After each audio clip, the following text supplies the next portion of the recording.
The special envoy of President Donald Trump has stated that he is in discussions with Ukraine regarding a framework for a peace agreement aimed at ending the conflict. On March 6th, Special Envoy Steve Witkoff announced that a meeting had been scheduled for next week with the Ukrainian side in Saudi Arabia.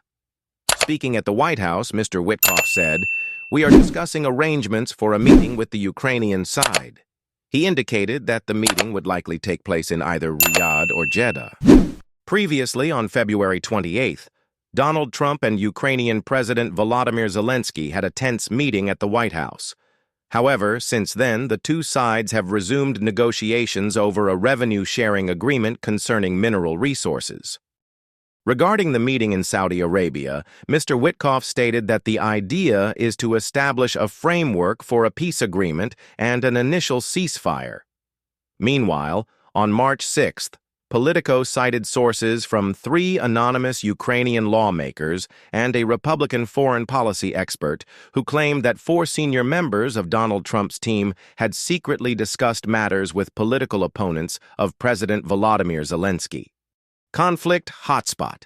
March 7th, Ukraine, confident in weapons production. Donald Trump's allies are believed to have held negotiations with Yulia Tymoshenko, former prime minister and leader of the opposition Batkivshchina party, as well as senior members of the European Solidarity Party, led by former Ukrainian President Petro Poroshenko. The discussions reportedly focused on whether Ukraine could hold a presidential election soon. The Ukrainian constitution does not permit elections during martial law, and experts have pointed out significant challenges in organizing an election amid the conflict, such as ensuring voting rights for frontline soldiers and displaced refugees. Donald Trump's aides believe that President Zelensky could lose voter support due to war fatigue and public frustration over widespread corruption.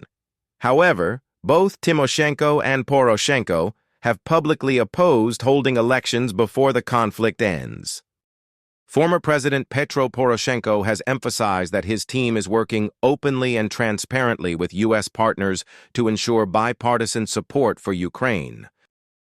He highlighted that discussions with U.S. representatives are always based on 2 key principles: security above all and peace through strength. Specifically, this includes weapons, intelligence, sanctions against Russia, financial aid for Ukraine, democratic resilience, and transatlantic unity. Tymoshenko also confirmed that her team is negotiating with all allies who can help secure a fair peace as soon as possible.